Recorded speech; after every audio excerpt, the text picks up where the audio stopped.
semuanya, balik lagi di podcast mata kuliah pengetahuan bahan pangan dan gizi.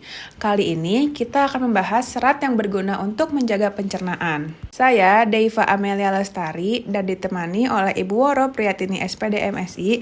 Halo Ibu, apa kabar? Halo Daiva, ketemu lagi dengan Daiva. Baik, mahasiswa apa kabar? Bertemu dengan saya Woro Priyatini. Orang-orang kan umumnya mengenal serat itu berhubungan dengan kesehatan pencernaan nih Bu. Nah, serat sendiri itu apa sih Bu? Oh iya, betul Daiva. Serat itu memang penting sekali untuk pencernaan kita. Serat adalah bagian dari makanan yang tidak dicerna oleh tubuh. Ada dua jenis serat, yaitu pertama, serat yang larut dalam air, dan dua, serat yang tidak larut dalam air. Serat yang larut dapat ditemukan dalam buah, sayur-sayuran, dan oatmeal.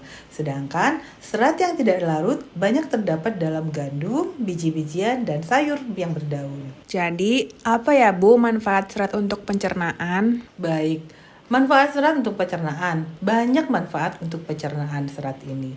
Pertama, mengatur gerakan usus. Artinya, serat membantu mencegah sembelit dengan menambahkan volume pada feses dan merangsang gerakan usus. Kedua, mengontrol gula darah. Serat dapat membantu mengontrol kadar gula darah dengan mengurangi penyerapan gula setelah makan. Ketiga, menurunkan kolesterol. Mengapa hal ini terjadi? Karena beberapa jenis serat dapat membantu menurunkan kadar kolesterol yang mendukung kesehatan jantung. Dan yang paling penting, makanan berserat dapat mengatur berat badan. Makan makanan berserat tinggi dapat memberikan rasa kenyang yang lebih lama, kemudian membantu mengontrol berat badan. Oke, kalau makanan apa aja sih Bu yang menjadi sumber serat yang baik? Banyak loh Daiva, sumber makanan itu menjadi sumber makanan berserat yang baik. Sebagai contoh, kita dapat memakan buah-buahan yang segar yang ada di sekeliling kita. Misalnya, pisang, pepaya, jeruk, itu adalah sumber serat yang baik. Contoh yang lain adalah sayuran berwarna hijau, bisa bayam, kol, kangkung. Itu adalah contoh-contoh sayuran yang dapat kita makan sehari-hari yang menjadi sumber serat yang baik juga. Contoh lain adalah biji-bijian utuh, seperti gandum utuh, kemudian beras merah, oatmeal, itu juga adalah sumber serat yang baik. Contoh yang lain misalnya kacang-kacangan. Contohnya kita sering bikin bubur kacang hijau, atau mungkin kita sering membuat sayur dari kacang merah. Nah, jadi kebutuhan serat buat saya kira-kira berapa ya, Bu?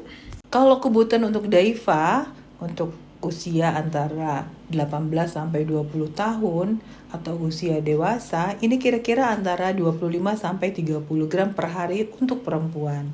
Sedangkan laki-laki itu berkisar antara 30 sampai 35 gram per harinya. Nah, kira-kira ada yang mau disampaikan gak nih Bu buat para pendengar yang berkaitan dengan serat? Betul Deva, ada yang namanya serat tambahan. Jika sulit memenuhi kebutuhan serat harian, maka kita mempertimbangkan untuk menambah suplemen serat ke dalam rutinitas makanan kita. Tetapi yang paling penting, ketika kita menggunakan serat tambahan, maka kita harus banyak minum.